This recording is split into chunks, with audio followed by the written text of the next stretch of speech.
Hey guys, welcome to today's video. In today's video, we're talking about the case of the twins that have lived the exact same lives despite them being separated at 3 weeks old. For a lot more interesting / creepy content, click the red subscribe button down below and join me. In 1940, at only 3 weeks old, two identical baby boys have been adopted out separately by non-family members, which is a very rare thing. There's a lot of scientific and personal reasons behind it, but more typically than not, twins are not separated, especially in adoption. There are only 78 cases of separated twins in the whole world, and only a handful of them are raised by non-family members. So, one of the boys was adopted by the Lewis family, and the other boy was adopted by the Springers family. Initially, none of the families actually knew about the other twin. However, the Lewis family found out that their adoptive son had a twin brother when their adoptive son was 1 year and 4 months old. The Springers family found out that their adoptive son had a twin brother when they went to adopt another child, when their adoptive son was 6 years old. However, they were told that the twin brother died at birth.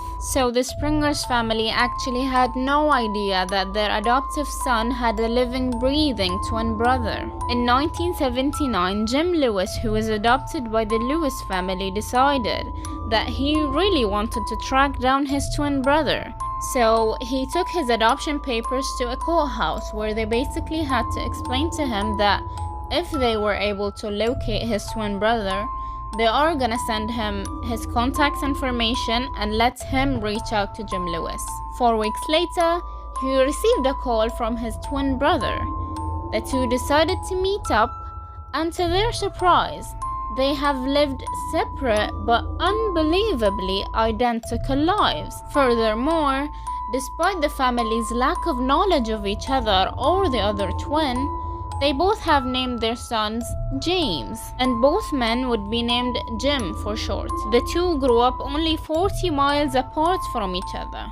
Moreover, both Jims named their childhood dog Toy, which, if you really think about it, it's not really that common of a dog name to name it Toy. Common dog names are like Max or Rover or Buddy. But no, they both decided they wanted to name their dogs Toy. And if you look at the fact that they were both named the exact same name, and then they both named their childhood dog the exact same name, I don't know, you guys. Anyways, while in school, both had a love and passion for math and woodworking, but neither one of them was good at spelling. Also, both brothers had a brother named Larry, which makes it even more interesting. So here's where it gets even crazier. Jim Lewis was married 3 times and Jim Springer was married 2 times. What's strange about that is that in their first marriage, they both married a woman named Linda. And in their second marriage, both married a woman named Betty. The men also said that their wives had a shocking resemblance, that they could pass for sisters because of how similar they look. Both Jims had a firstborn, a baby boy. They both named him James Allen, with the exception that one spelled it Allan and the other one spelled it Alan. But still pretty shocking. Moreover, both Jims drove the same exact Chevrolet car, they both were heavy smokers, and they both had a job in law enforcement. Jim Lewis was a security guard, while Jim Springer was a deputy sheriff, so they both worked on the same field. And they both had the same favorite color, which is blue. Furthermore, they both took identical vacations to the same exact beach in Florida, which is crazy considering how big Florida is and how many beaches are there. But still, they chose the exact same beach. So both of them suffered migraines and loved the exact same drinks. And as far as soda goes, always Pepsi for both. So pretty much everything in their lives, from their names to their details and preferences, was identical, although they have been raised completely separately. Researchers at the University of Minnesota conducted a study on 137 pairs of twins over the next 20 years, so up until about 1999. And the Jim twins were gonna be one of the pairs that they were gonna conduct these research studies on them, as they are perfect candidates to study behavioral studies. The two also participated in another study of reunited twins that was conducted by Dr. Thomas Butchert, also in the University of Minnesota. The twins took all the personality measuring tests separately. However, the result was so shockingly similar, it looked as though the exact same person has taken the test. Also, their brainwave tests were so similar and nearly identical. And when they searched in the medical history, it was identical as well, even though they grown up in different environments. So the twins finished all of their testings in a week. During this week, they might pass each other's in the hallway, but never taking the same exact test in the same exact time. And they were always separated. So they did one another test on the twins where they asked them to draw a picture. And in 2 separate occasions, the twins actually drew the same exact picture of a person.